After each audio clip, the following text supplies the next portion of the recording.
যত সময় যাচ্ছে বেলঘরিয়া গুলিকাণ্ডের রহস্য তত ঘনীভূত হচ্ছে। ইতিমধ্যে হাসপাতালে ভর্তি জখম তৃণমূল কর্মী বিকাশ সিং এর বয়ান নিয়েছে পুলিশ। প্রকাশ করা হচ্ছে ঘটনার সময় সিসিটিভি ফুটেজ, কিন্তু কেন হামলা পরিষ্কার হয়নি, কিছুই জানানো হয়নি পুলিশের তরফে। গুলিকাণ্ডে গোড়া থেকে নাম উঠছিল তৃণমূল কর্মী ভিকে। রবিবার তার সঙ্গে যোগ হয়েছে ইন্দাল যাদবের নাম, যদিও গত 8-9 মাস ধরে এলাকা ছাড়া ছিলেন ইন্দাল। 1 साल से नहीं देखे हैं, अगला फरवरी का देखे हैं, उसके बाद नहीं देखे।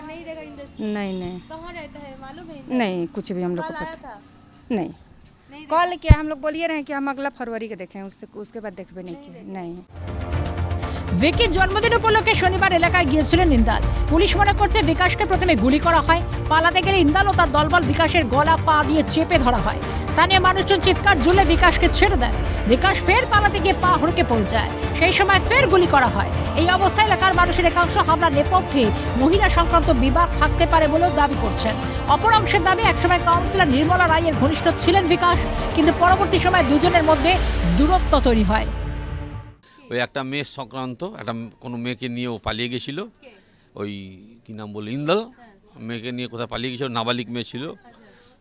ওই নিয়ে ওরা বিকাশ এরা এদের কাছে ওর বাবা মা আসছিলো, মেয়ের বাবা মা এসে বলেছে সব, তো এরা গিয়ে বলে মেয়েকে রিকভারি করো, মেয়েকে আনো, এইসব নিয়ে ঝামেলা হয়েছিল। ওকে চটথাপড় ওরা মেরেছে। হ্যাঁ, ওই সব পার্টির ছেলেরা, যে মেয়ে এলাকায় নোংরামি কাজ তোর করছিস কেন এইসব বাজি করতো কাজ। হ্যাঁ, বিকাশ কাজ নিয়ে এখন ব্যস্ত ছিল আপাতত। এখন ঠিকঠাক মতন বলতে পারছি না যে কাউন্সিলরের সঙ্গে কেমন সম্পর্কটা ওদের কি নিয়ে নষ্ট হলো, কি নিয়ে খারাপ হলো, সেটাও আমরা বলতে পারবো না, কারণ আমরা পাড়ার প্রতিবেশী। এখন বিকাশই বলতে পারবে আর কাউন্সিলর বলতে পারবে। মানে আগের মতো ভালো সম্পর্ক না, না? আগের মতো সম্পর্ক নেই, কারণ আগে কাউন্সিলর আমাদের এলাকায় আসতেন, মানে আমাদের পাড়ায় আসতেন। এখন আমাদের কাউন্সিলর আমাদের পাড়ায় ঢোকেন না। ইন্দালের বাড়ি গিয়ে অবশ্য তা দেখা মিলল না।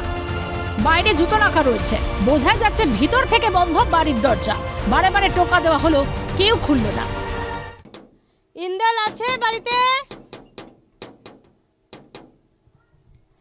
বেলঘরিয়ার গুলিকাণ্ডে যার নাম উঠে আসছে ইন্দাল যাদব। ইন্দাল যাদবের বাড়িতে আমরা এসেছি। দেখা যাচ্ছে বাড়ির ভেতর থেকে আটকানো, কিন্তু বাড়ির ভেতরে যারা রয়েছেন তারা কোনো রকম সাড়া দিচ্ছেন না। বাড়ির বাইরে জুতো রয়েছে, অর্থাৎ বাড়িতে যে কেউ বা কারা রয়েছে তা স্পষ্ট। বস্তুত এই প্রথম নয়, এর আগেও বার 3 হামলা হয়েছিল বিকাশের ওপর। শেষবার হামলা হয় গত ডিসেম্বরে। টেক্সবার্গ থেকে কাজ করে বেরোনোর সময় হামলা হয়েছিল বিকাশের ওপর। সে যাত্রায় মাথায় আঘাত লেগেছিল তার। एक बार হলো 6-7 মহিনা পहिले। 6-7 মাস আগে হামলা হয়েছিল? হ্যাঁ, কি হয়েছিল? মেরেছে, টাকা লাগেছে। কে মেরেছিল?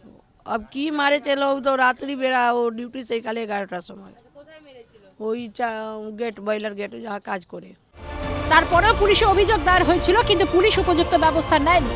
এই অবস্থা পুলিশের বিরুদ্ধে ক্ষোভ উগরে দিচ্ছেন গুলিতে জখম তৃণমূল কর্মী বিকাশের প্রতিবেশীরা। পুলিশ থাকলে এইসব কাজই হতো না। না, যখন জানতো, যখন আগের এরকম ঘটনা ঘটেছে, তখন আর ওর উপরে ব্যবস্থা নেওয়া উচিত ছিল, কিন্তু নেয়নি কিছু। এই জন্য হ্যাঁ, গুন্ডা ঘুরে বেরোচ্ছে তো।